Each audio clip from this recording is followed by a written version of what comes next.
खुलुमबाय फुंबिलिनि खौराङाव बयखौबो बरायबाय। दिनै 1 जुलाइ 2024 दासिम मोननैसो खौरां लानानै फैदों। आसा खालामो बयबो खौरांखौ खोनासंलांगोन होनना। दानिया फैदो दिनैनि खौराङाव। गिबि खौराङाव दङ मोनसे बिग ब्रेकिं।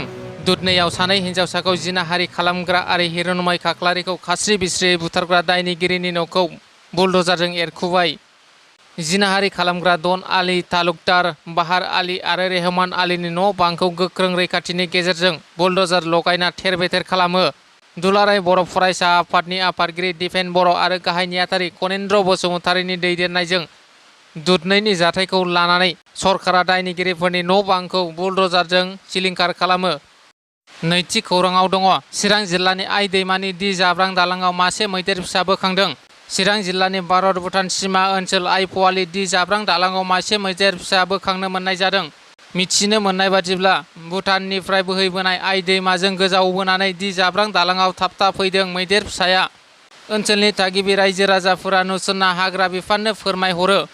लोगो लोगोनो रुनिकाटा फरेस्ट रेन्जनि सिङाव थानाय बेंटल फरेस्ट बिट आरो एनिमेल रेस्किउ टीम लोगो नांनानै खैफोदाव गोग्लैनाय मैदेर फिसाखौ गोथौ दैनिफ्राय रैखाथि होयो।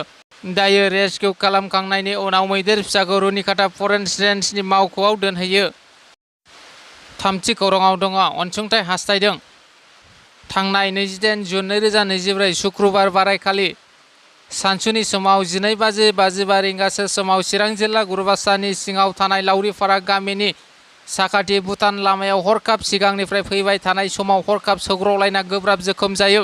गोब्राब जोखोम जानाय सुबुङा गरागाव गामिनि अनजिमा बसुमतारीनि फिसाज्ला सानसुमा बसुमतारी 18 बोसोर बैसोनि। बावैसो सिगां जाना थांनाय मेट्रिक आनजादाव सेथि थाखोआव उथ्रिसारनो हादोंमोन। बिथांखौ बङाइगाव लवार आसाम फाहामसालियाव फाहामथाय होगासिनो। मिथिनो मोननाय बादिब्ला सानसुमा बसुमतारीया बिफा गैला, बिमायाबो जोबोद खस्थ'यैसो सोलियो। बेनिखायनो रायजो राजानिफ्राय अनसुंथाइ हास्थायदों। दुखुथिया नखरा गाहायाव होनाय एकाउन्ट नाम्बाराव हरनो हागोन। Account number 3882559166 IFSC code CBIN 0284541। ब्रैथि खौराङाव दङ 4 दाननि उन्दै फिसाज्लाखौ गारनानै खारदों सासे आइजोआ। बङाइगाव टाउननि साखाथियाव थानाय साफ्राकाटा रेल गेटनि साखाथियाव रायजो जानाय राजा बर'नि आंगो बिसि रैसुमै बर'आ थांनाय 17 जुन खालि फुंनि 9 रिंगासो समाव गलायाव आधार कार्ड खालामनो होननानै न'निफ्राय ओंखारलांनायनिफ्राय न' फारसे दासिमबो गिदिंना फैफिनाखै। फिसाइ राजा बर'आ गावनि आंगो बिसि रैसुमै बर'खौ जेरावबो खौरां लासेयावबो खौरां मोनाखै। फिसाइ राजा बर'आ साफ्राकाटा रेलवेआव खामानि मावनो फैनाय सुबुंजों रायज्लायो होननानै सन्देह खालामदों।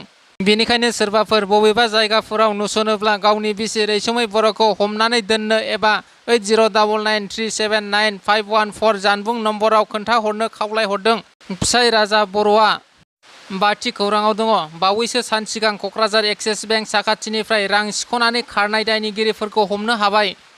थांनाय माखासे सान सिगां क'क्राझार एक्सिस बेंक साखाथिनिफ्राय LICनि 34 लाख रां लुथिनाय जाथायजों लोब्बा थानाय मेनेजार आरो रां लाबोनाय गारिनि सालायगिरिजों लोगोसे गासै 4 दायनिगिरिफोरखौ आसामनि दाब दाब जायगानिफ्राय क'क्राझार पुलिस बिफाना हमनो हाबाय। लोगोसेनो 21.5 लाख रांबो जब्द खालामनो हादों होननानै फोरमायदों पुलिस बिफाना। दिनैनि खौराङा बेखिनियानो। नोंथांमोना चेनेलखौ साबस्क्राइब खालामाखैब्ला साबस्क्राइब खालामनानै लादो। गोजोन्थों।